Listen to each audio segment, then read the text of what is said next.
और इस बीच एक बड़ी खबर सामने आ रही है बंगाल विधानसभा चुनाव को लेकर के खबर। कांग्रेस प्रदेश अध्यक्ष का न्यूज इंडिया पर बड़ा खुलासा सामने आया है।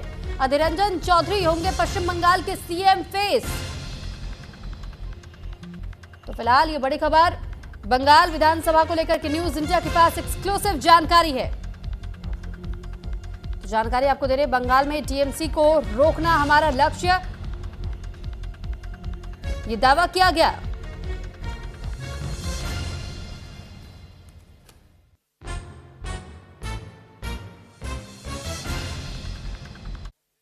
मिल के फैसला होता है और मिल के ये फैसला कांग्रेस पार्टी लेंगे और व्यक्तिगत रूप से जिन्होंने चुनाव लड़ेगा उनका खुद अब पर्सनल उनका राय भी होता है।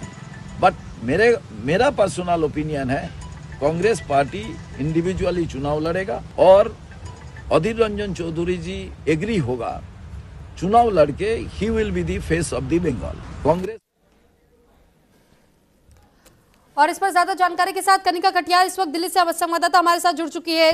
कनिका, जानकारी चाहेंगे आपसे कि एक्सक्लूसिव जानकारी न्यूज इंडिया के पास आई और ये हम समझना चाहेंगे कि अधीर रंजन चौधरी का नाम क्यों लिया गया।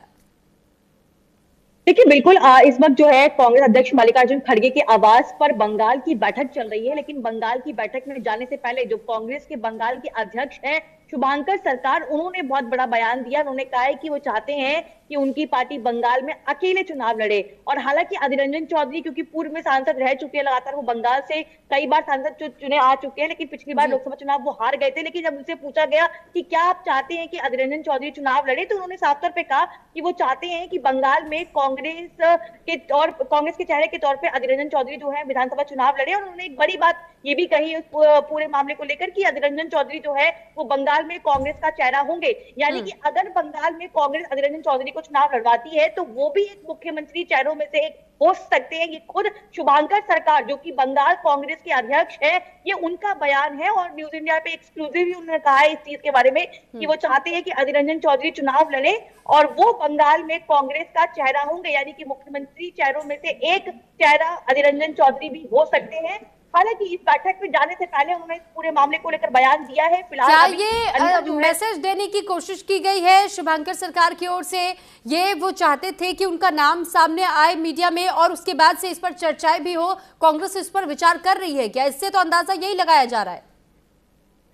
देखिए बिल्कुल, एक और देखा जाए तो राहुल गांधी और मल्लिकार्जुन खड़गे के साथ जो है तमाम बंगाल के नेताओं की बैठक चल रही है। उसमें दो बड़ी बातें यही है कि क्या कांग्रेस पार्टी अकेले चुनाव लड़ेगी या किस तरह का गठबंधन होगा, उसको लेकर आज फैसला किया जाएगा। उसके अलावा जो है कौन कौन से बड़े नेता जो हैं वो विधानसभा का चुनाव लड़ेंगे, इन तमाम चीजों पे फैसला होगा। लेकिन शुभांकर सरकार जो कि बंगाल के कांग्रेस के अध्यक्ष है, उनका कहना है कि अधीर रंजन चौधरी को चुनाव लड़ना चाहिए क्योंकि वो कांग्रेस पार्टी के चेहरे हैं, मजबूत चेहरे हैं। और अगर वो चुनाव लड़ते हैं तो वो कांग्रेस पार्टी का वहां पे चेहरा होंगे। तो ये कोई एक प्रेशर पॉलिटिक्स नहीं है, ये अपने आप में बड़ा बयान है। और जाहिर सी बात है कि जो भी विधानसभा चुनाव लड़ता है और वो चाहता है कि वो मुख्यमंत्री का दावेदार रहे। लेकिन सबसे बड़ी बात, दो बड़ी बातें जो है शुभांकर सरकार ने बोली है। उनका कहना है कि हम चाहते हैं कि बंगाल में हम टीएमसी को और बीजेपी को रोके, यानी कि टीएमसी को सत्ता में आने से रोके और बीजेपी को वहां के वर्चस्व पे काबू करने से रोके। ठीक है कनिका, कांग्रेस पार्टी अकेले चुनाव लड़ना चाहती है वहां पे। ये ठीक है, बहुत धन्यवाद आपका तमाम जानकारी हम तक पहुंचाने के लिए। तो फिलहाल शुभांकर सरकार की ओर से कहा गया है कि अधीर रंजन चौधरी हो सकते हैं अगले सीएम चेहरा कांग्रेस की ओर से, क्योंकि कांग्रेस ये तय कर रही है कि इस बार वो अकेले चुनावी मैदान में उतरेगी। इसी के साथ यहाँ रुक रहे एक छोटे से ब्रेक के लिए।